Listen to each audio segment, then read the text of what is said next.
যারা কখনো গাছে পাকা আম গাছ পাকা আম দেখেন নাই তাদের জন্য আজকের ভিডিও। যারা গাছ পাকা আম দেখেছেন কিন্তু গাছেই পেকে থাকা আম দেখেন নাই তাদের জন্য এই ভিডিও, এবং যারা দেখেছেন আবারও দেখতেছেন তাদের জন্য এই ভিডিওটা। দেখুন ওই যে বাম পাশে দুইটা আম, এই দুইটা হলুদ হলুদ হয়ে আছে, এই দুইটা আম হচ্ছে গাছ পাকা আম, এবং এই আম একদমই পেকে আছে এবং উপরে আরও একটা আম এভাবে পেকে ছিল, সেটা পাখি থেকে অর্ধেক করে দিয়েছে, সেটাও দেখাবো। সেটাও আমার ক্যামেরাতে ধরা পড়েছে,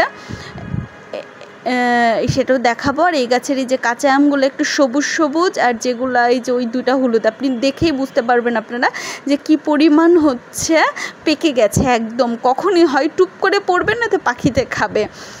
এটা একদম হলুদ হয়ে আছে, গাছ পাকা আম একদম গাছে পেকে আছে, কি মজা। এখন মনে হচ্ছে ডালটাতে উঠতে পারলে না জানি কত সুন্দর একটা স্মেল পাওয়া যেত।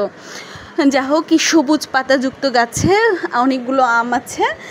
এই তো ওই তো উপরে দেখতে পাচ্ছেন যে পাখি দেখে রেখে দিয়েছে অর্ধেকের একটু বেশি। ওই আমটাও কিন্তু এরকমই পাকাই ছিল। হ্যাঁ, এই তো পাখিতে খেয়ে রেখে দিয়েছে, কি সুন্দর লাগছে, কিন্তু গাছেই ঝুলছে আমটা। তো যাই হোক, এর মধ্যে একটা দোয়েল পাখি এসে বসলো এখানে। এরই মধ্যে কিন্তু আমি কয়েকটা ছবি তুলতেছিলাম, তার মধ্যে উড়ন্ত পাখিও কিন্তু ক্যাপচার হয়ে গেছে, সে ছবিটা দিয়েছি। এই যে দোয়েল পাখি ঠিক সামনে দিয়ে চলে যাবে, দোয়েল পাখিটাও বসে থাকবে, আর ভাবছি এই দোয়েল পাখিটা এই আমগুলা খেয়ে নেয় কিনা।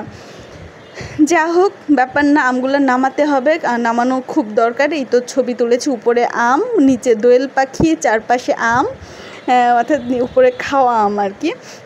এরই মধ্যে একটা দোয়েল পাখি উড়ে যাবে এবং সেই ছবিটা কিন্তু ক্যাপচার হয়ে যাবে। কি উড়ন্ত পাখির ছবি না দেখে থাকলে আজকে দেখতে পাবেন আর কি। আর নিচে দেখেন, এই তো উপরে ঠিক এই জায়গাটাতে পাখিটার সামনে দিয়ে দেখেন একটা পাখি উড়ে যাচ্ছে, আর নিচে তার ঠিক পরপরে ওই পাখিটা উড়ে গেছে, কিন্তু নিচের পাকা আমগুলো থেকেই গেছে। এটা অন্য আমের ছবি। আল্লাহ হাফিজ সবাইকে।